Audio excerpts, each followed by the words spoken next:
Hey everybody in vinyl community, what's up? I know it's been a little while since my last video, so decided to show some recent pickups that I've gotten that I never put into a video. These are just some of the recent ones that have come, or like the last 3 weeks or so, I guess. And then I went shopping again today and picked up 3 more.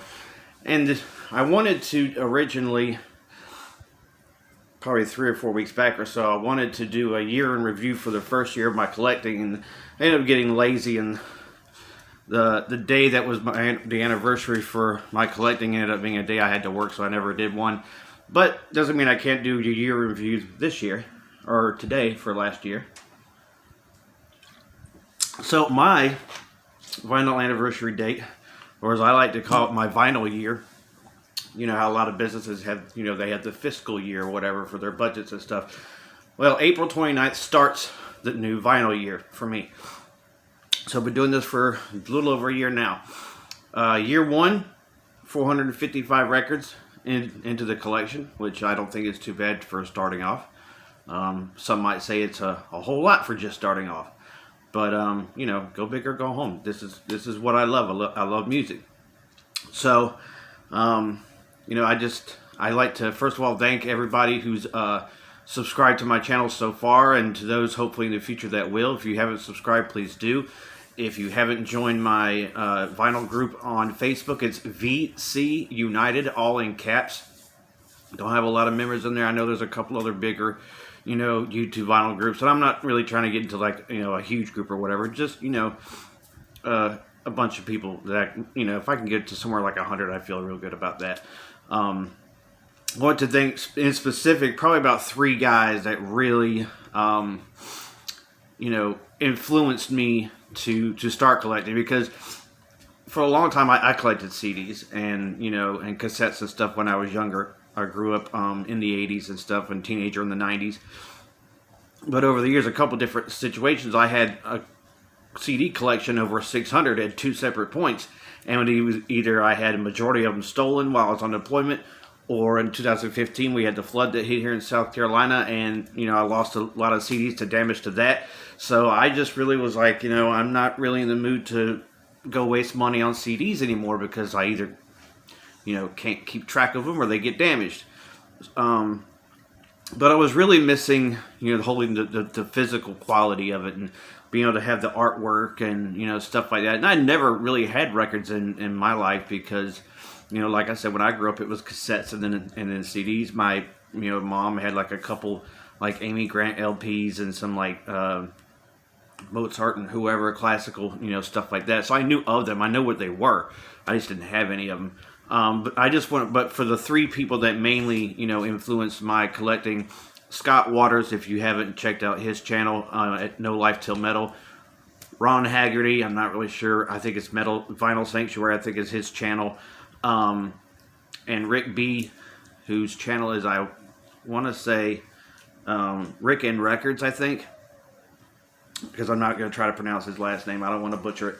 But anyway, I really just want to send a special thanks to those guys in particular for really kind of influencing me and getting me back into the physical media of the aspect.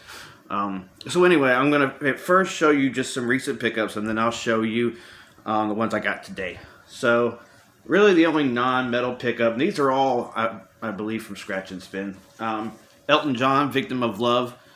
This came out in 1979.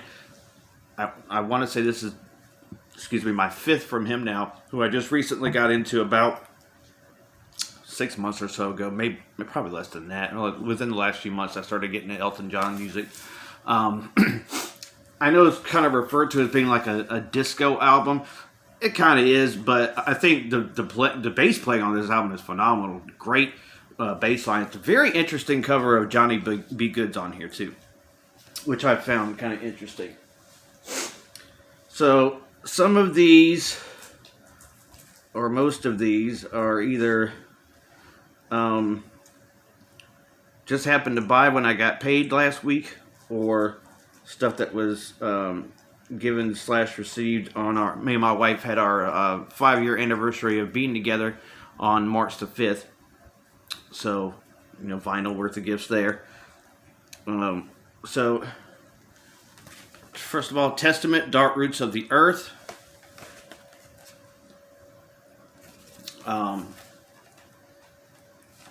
Nice color there.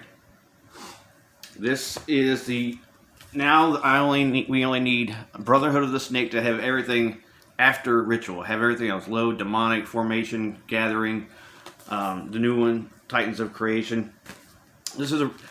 I know a lot of people were kind of disappointed when Formation of Damnation came out, which was a really great record, and this one kind of followed it. Was a little bit slower, but I think it took a little while for it to grow, not really grow on me for being a Testament fan, but to get to the point where I appreciate it at least as much as Formation. And the covers on the bonus are awesome too. So one that I got her for our anniversary, Pantera, Far Beyond Driven. So at least it's a white copy. It's a white slash something else kind of in it, white and blue.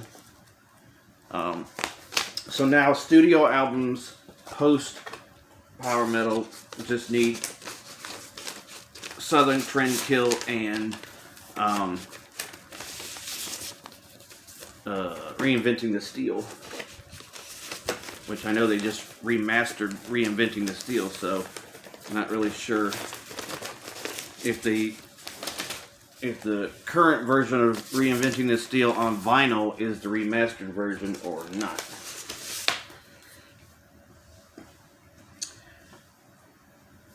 Adding to the Motorhead collection, Ace of Spades, gotta have that in there.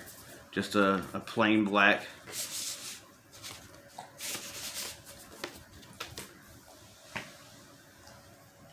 And then what I got her for Mother's Day, Soundgarden, Bad Motorfinger. I know they get a big rep of being one of the, the big four of grunge in Seattle. To me, I only really considered Nirvana to be grunge in that group. Soundgarden was really, really heavy, especially on this album. Real heavy riffs. And then some crossover. USA for MOD. I already have the Speak English or Die from SOD. So this is the debut from MOD. And it has a very nice color, I think, to it. Kind of reminds me of those suckers you would get as a kid that had like a bunch of different colors on it. I think that's really cool looking.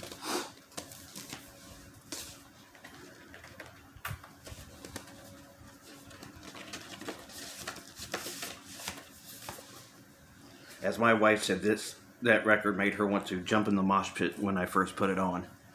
And I've listened to all these ones that I'm showing you before the ones I got today. And they all sound fantastic. A couple of Wasp records. First of all, Inside the Electric Circus, which may be my favorite Wasp album. I'm not really sure. But this one comes courtesy. I want to say it's a blue color, but I don't remember.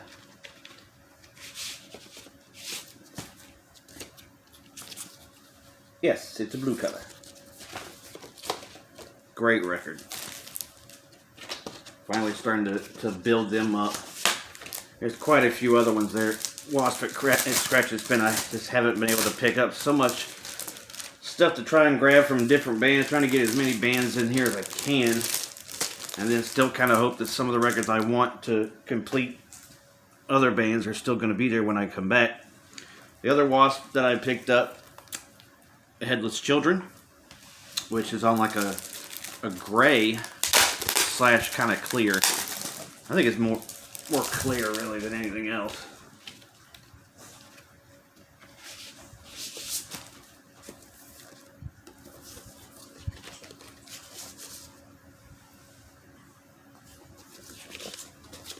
Again, sounds awesome.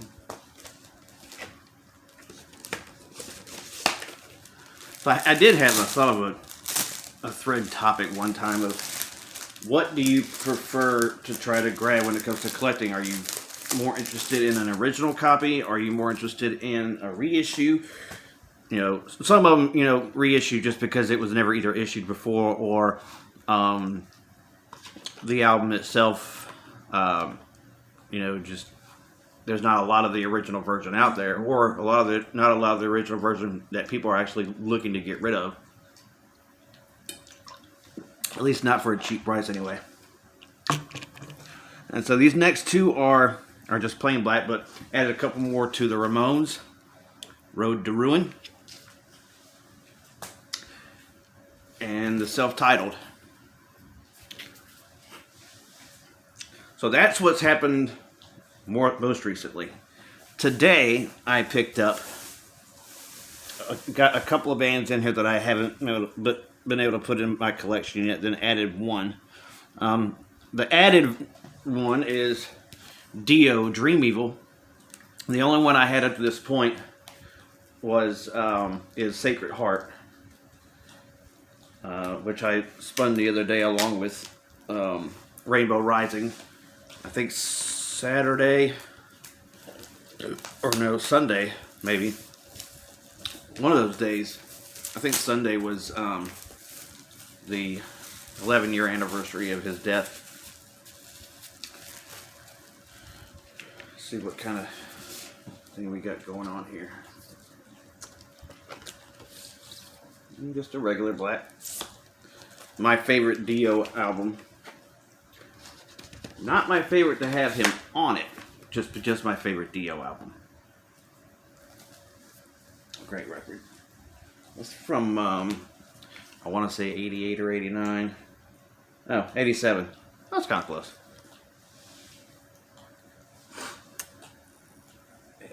So, now adding bands, we go with the first edition, and you might as well go with the first album, and mainly because it was the only one he had there.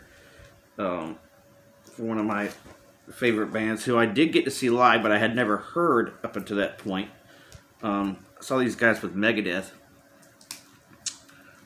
in 2001. Megadeth was supporting The World Needs a Hero, and these guys, Iced Earth, were supporting their horror show album. I don't know if I'm going to be able to get this. Oh, here we go.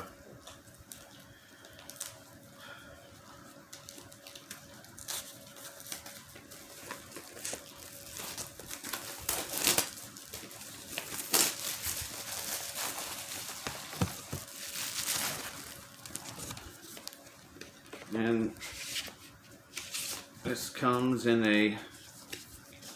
this was the original cover, I believe, for the self-titled album. And that's what it looks like. A little bit of a gray look to it.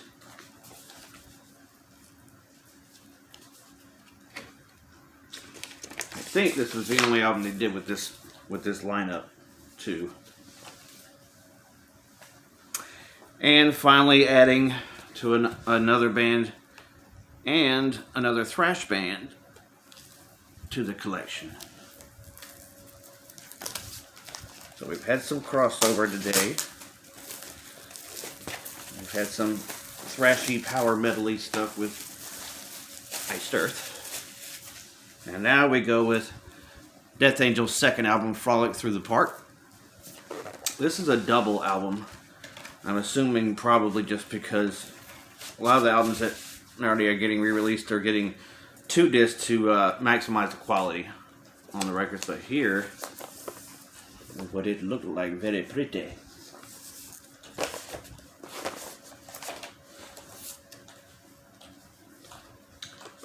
And like I said, this is their second studio album,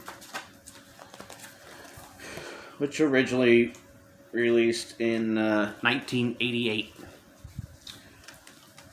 So there you have the recap of last year and the most recent pickups to start off this year. So I hope you've enjoyed. Thanks for all who have influenced me, and hopefully anybody that I've been able to influence. To everybody who's influenced me from different artists, different records, everything else. Just thanks a lot, and God bless.